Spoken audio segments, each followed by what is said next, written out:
François Desgardins, je suis le directeur de l'innovation et des nouvelles offres du groupe Nexity, qui est un opérateur immobilier global qui fait de l'aménagement, de la production de logements, de bureaux et d'actifs tertiaires en tout genre, et qui est très présent dans un certain nombre de services immobiliers, notamment l'administration de biens, le syndic de copropriété, le property management, le coworking, les résidences étudiantes, etc.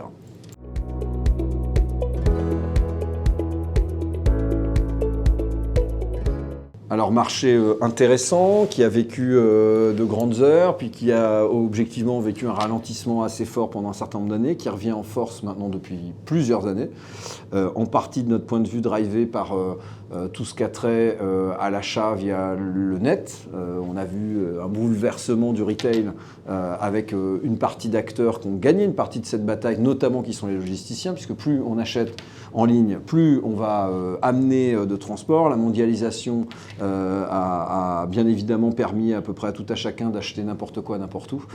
Donc effectivement, il y a des besoins assez forts avec des sujets intéressants de rénovation urbaine, puisque là, on peut aller aussi chercher dans des vieilles friches un certain nombre de pépites qui peuvent retrouver une seconde vie, notamment à travers de la logistique.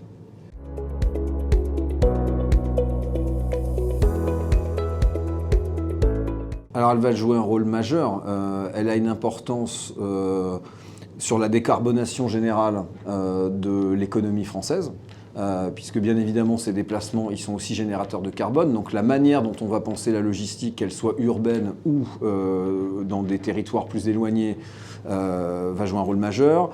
On a un gouvernement aujourd'hui qui investit notamment à travers le PIA 4 beaucoup pour la réindustrialisation de la France. Ça posera aussi la question de la logistique avoisinante, puisque si demain on construit des gigafactories par exemple, il va bien falloir avoir des espaces de stockage qui vont les accompagner.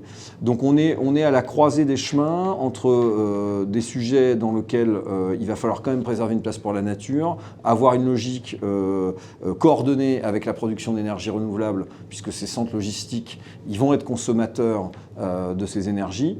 Une vision coordonnée aussi avec le plan d'aménagement du territoire sur l'arrivée des nouvelles industries. Voilà, donc finalement un enjeu important, global, créateur d'emplois aussi.